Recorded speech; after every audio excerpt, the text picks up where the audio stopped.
So it looks like the Resident Evil 4 remake is quite the success. I knew it would be because most of the remakes have been great. At least the second one was great. The third one was okay. This one has been really good. I'm pretty far into it. I don't know how much longer I have to go. It's been a long time since I've played Resident Evil 4, so it's almost like I'm playing it again for the first time. I've been having a lot of fun. But I've been slowly pecking away at it because I just don't have a lot of time to play games anymore. So when I do, I like to play one that I really enjoy, and I've been enjoying this one.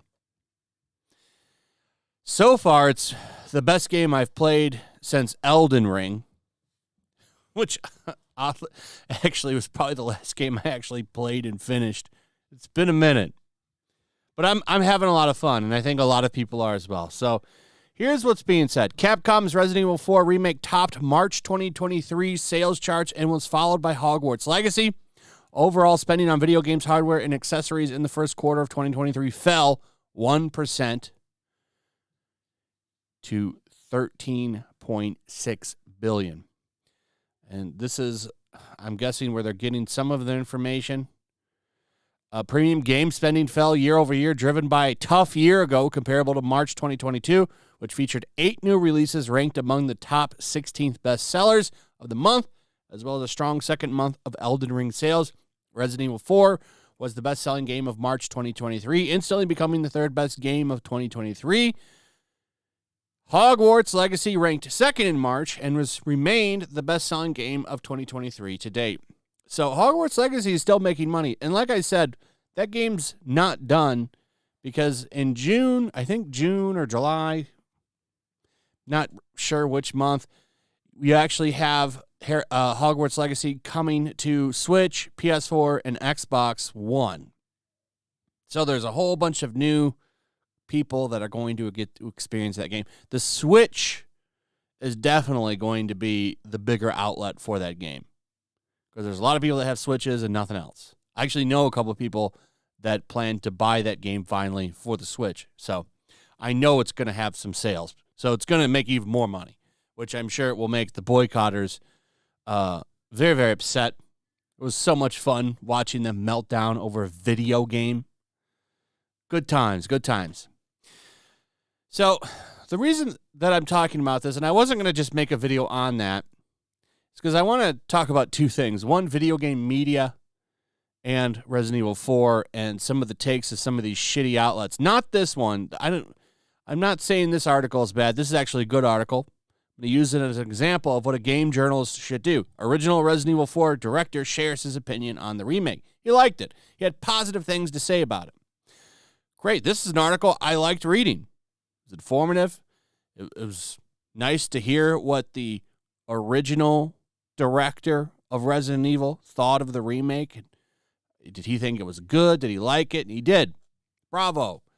There's nothing crazy about this article. It's pretty straightforward. What you see is what you get.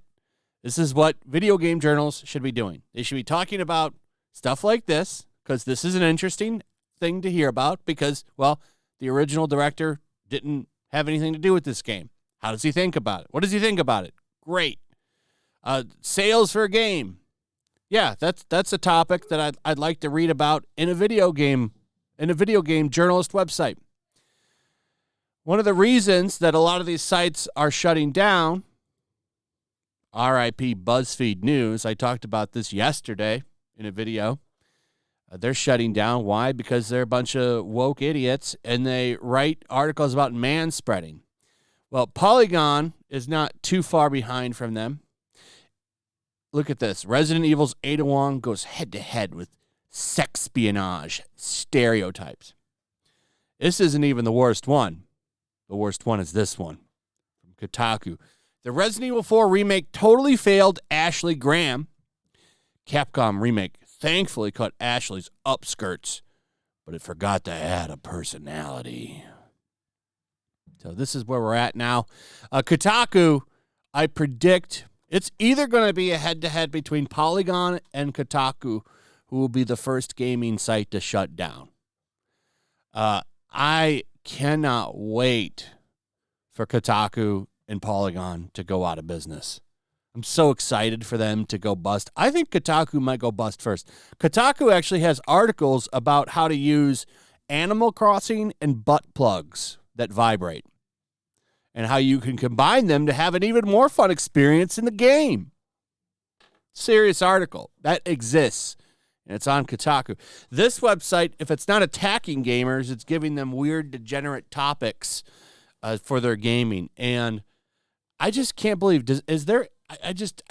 I really don't believe anybody actually goes here for gaming, reviews, news, tips, and more, as they have here. I just don't believe that. I think the only way they get around is by doing shit like this.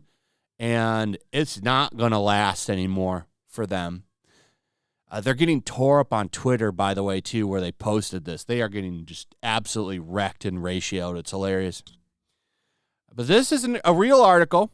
They're mad because she's not a capable player in the game. Like, listen, there's a reason she had to be rescued. She's not capable. She's a young college girl. Or is she in high school? I don't remember which one. I'm going to say she's like a young college girl.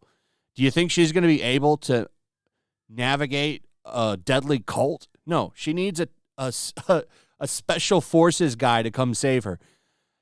It's not really that big of a deal, but they're seriously mad enough about this that they wrote this entire article. Half of it is about the upskirt shit, which I took out of the game. And I know some people were mad about that. I don't really give a damn if you can't look up Ashley's skirt. I don't care. It's censorship, but it's also the old game still exists. It's not something that I'm not dying on the hill of looking up a video game character's skirt.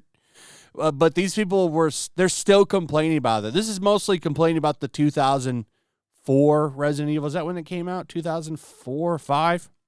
Yeah, they're saying 2005. Then they start complaining about the fact that she's not like a badass soldier. No shit. Like, you have to get a lot of training to be a badass soldier, first off. She's like a college girl that got captured. And they're mad that she doesn't fight toe-to-toe with Leon. It's ridiculous. They want every single girl to be a Mary Sue, basically. That's what the Kotaku wants. What I want is for the Kotaku to go out of business. I just don't see them lasting. Why would you keep them open? It's only a matter of time till they fail. And man, we're gonna live stream when that is announced and have a celebration. R.I.P. Kotaku. I promise you, the day that happens, I'm gonna fire a live stream up. And we're gonna celebrate. It's gonna be a glorious day, and it is coming. I promise you, because it's already happening. BuzzFeed shutting down. Well, BuzzFeed News is shutting down, but BuzzFeed isn't gonna last much longer. This is big news. They're done. It's only a matter of time till they bleed out. You did it yourself. You did it to yourself. Anyway, that's pretty much it. Let me know what you guys think. Also, if you would please like, subscribe, share the video. Make sure you're still subscribed. Hit that notification bell. Check out my Rumble and Locals. I'll see you on the next one. Peace. Make sure to check out my Locals. There's a link in the description. It's a fun community that I'm trying to build over here. If you don't want to support me on YouTube, you can come over here. None of that money goes to YouTube. You also can just come over here for free. But if you are a supporter over here, I do plan on doing an extra live stream once a month and throwing links to the supporters so you can actually come on and have a supporter live stream with me. Also, it's a good place to catch all of my content. You don't have to worry about notifications like YouTube. They'll definitely work over here. So come check out my Locals.